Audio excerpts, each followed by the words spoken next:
প্রিয় দর্শকবৃন্দ, আসসালামু আলাইকুম। আমাদের দেশে রাজনৈতিক মিছিলগুলোতে এমনকি এখন দেওয়াল লেখনীতেও দেখা যাচ্ছে যে বিভিন্ন ধরনের অপরাধকে উস্কে দেওয়া হচ্ছে বা বিভিন্ন ধরনের অপরাধ করতে প্ররোচনা দেওয়া হচ্ছে। যেমন বিভিন্ন মিছিলে আগে বলা হয়েছে একটা একটা শিবির দল দইরা দইরা, বাকিটা তো আপনারাই জানেন কি বলা হতো। এখন আবার ছাত্রলীগ বা যুবলীগের বিরুদ্ধেও সেম কথা বলা হচ্ছে, এমনকি দেওয়ালে শিকাও মারা হচ্ছে। এগুলো একদিকে যেমন রাজনৈতিক অপসংস্কৃতি, অন্যদিকে এগুলো অপরাধ।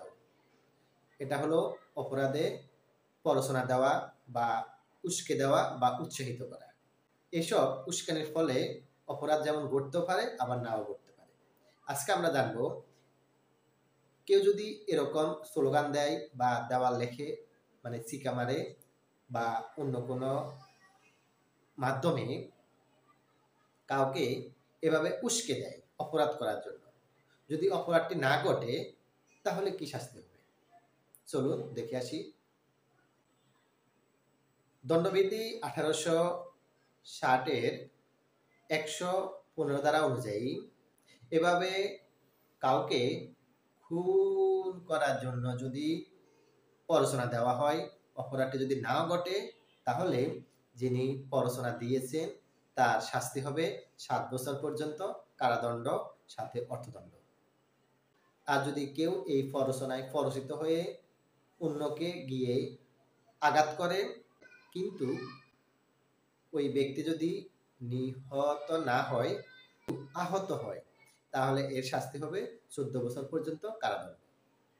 যদি মিছিল, মিটিং, দেওয়াল লেখন বা বক্তব্যের মাধ্যমে অন্যকে আঘাত করার জন্য বা আহত করার জন্য, হাত পা ভেঙে দেওয়ার জন্য ইত্যাদি যে কোনো প্রকার আঘাত করার জন্য যেগুলো কারাদণ্ডে দণ্ডনীয় অপরাধ, সেক্ষেত্রে যিনি প্ররোচনা দিবেন, মানে বক্তব্য দিবেন বা মিছিলে যিনি স্লোগান দিবেন অথবা যারা দেওয়াল লিখবেন, তাদের শাস্তি হবে দণ্ডবিধি 1860-এর 116 ধারা অনুযায়ী মূল অপরাধের 4 ভাগের 1 ভাগ।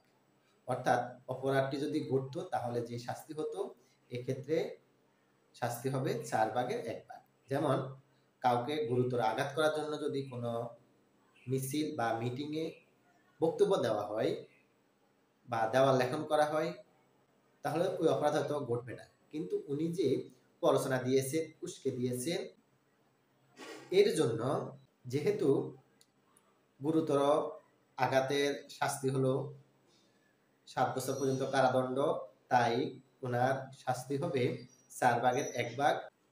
তাই আসুন আমরা মিছিল, মিটিং থেকে বিরোধী মতে বা ভিন্ন মত কাউকে আঘাত করার হুমকি দামকি বা প্ররোচনা থেকে নিজেরা বিরত থাকি, অন্যকেও বিরত রাখি, রাজনীতিকে সুষ্ঠু ধারায় প্রতিষ্ঠিত করে।